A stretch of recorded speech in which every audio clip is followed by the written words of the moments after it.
In this video, we're going to talk about factors, multiples, and prime factorization. Okay, we'll also touch a little bit on prime and composite if we have time. Okay, so first let's look, oops, that's not what I wanted to do. I wanted to erase this, and I actually wanted to move this up a little bit. Okay, when we talk about factors, we talk about numbers that equal something, when multiplied together, equal something. So if I give you if I say 12 and 30, and I want their factors, okay? So I'm going to go 12 means what times what will give me 12, and 30, what times what will give me 30?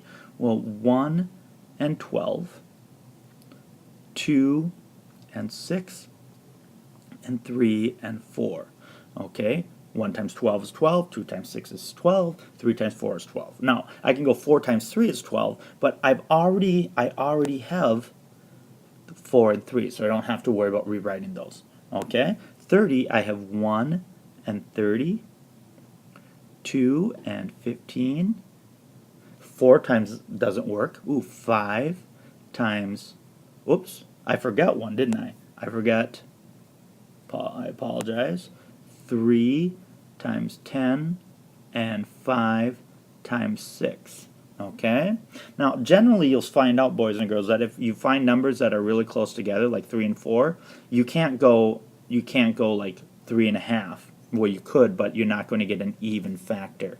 Okay? Now, one of the things that we talk about greatest common factors, or common factors. So if I were to circle the numbers that are the same in each group, 1, 2, 3, 6 and 6.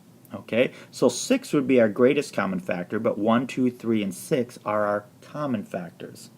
Let's look at another number for factors here. Sometimes you get 3 numbers.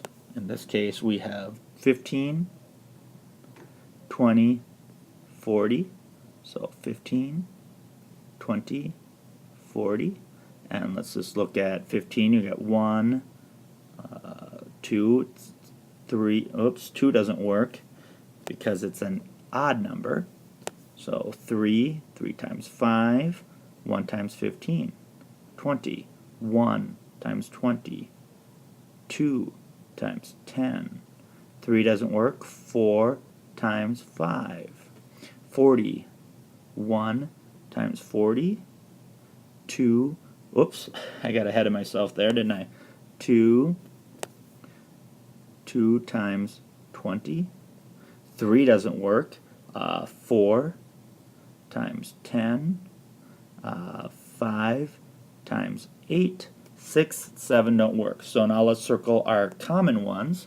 Well, 1, 1, 1, 2's not, 5, 5, 5, and the only ones that are common there are 1, 1, and 5, because we have 10 and 20 here, but we don't have that in this category. So those are factors. What times what will give us a number?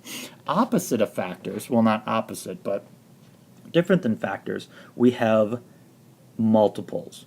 And multiples are what times a number that those are the numbers that we multiply those numbers by. And basically when we think of multiples, we're thinking about skip counting. So if I go with 3 and 5, and generally what we want to do is we want to find the lowest common multiple, and here we want to find the greatest common factor. Okay, but with multiples we're basically skip counting.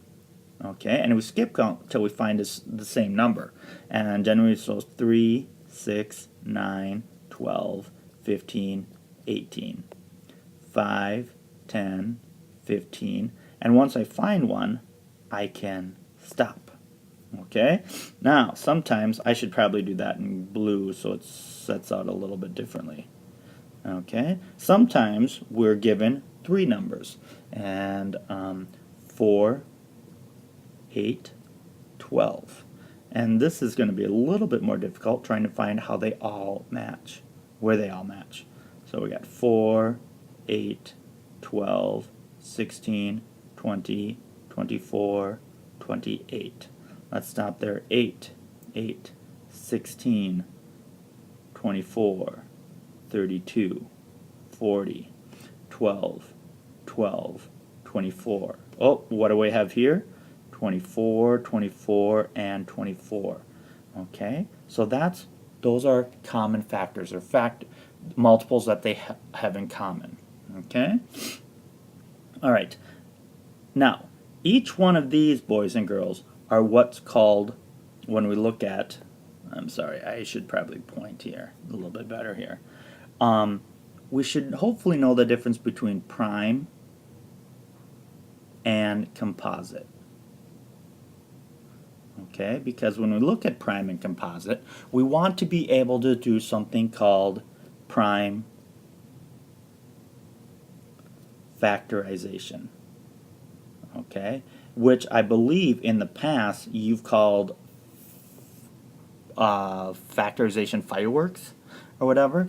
And what we want to do is we want to get down to a number that cannot be broken down anymore. For instance, 29 is a prime number.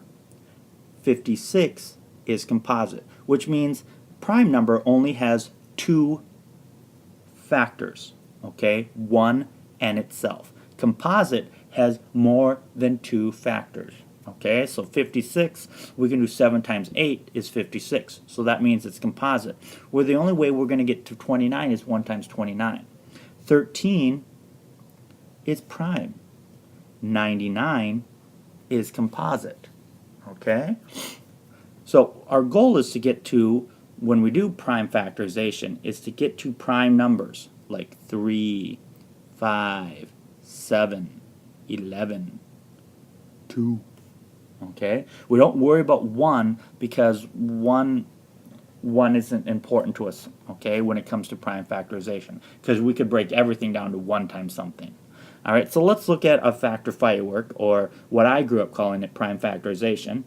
And let's go with a new color here. Let's go at 24. Alright, so what times what will give me for 24?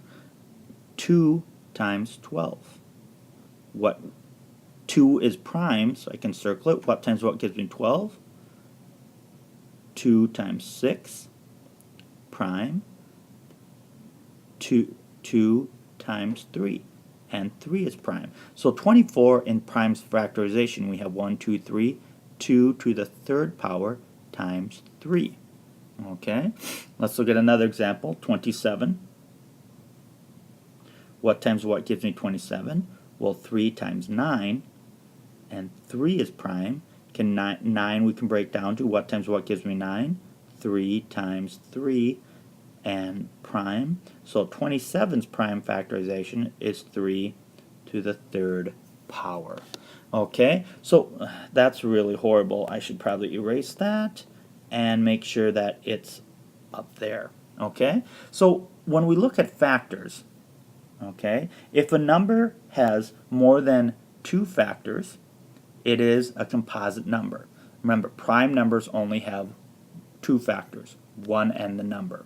Okay, when we talk about factors, those are numbers that go into that number, whereas multiples are numbers that basically it's skip counting by that number. Alright, and then we have prime factorization, and where we break it down into prime numbers. Alright, that's it for video 3. Sorry, that's a long one. Video 4 is just going to be some practice problems for you that you're just going to work through. Alright.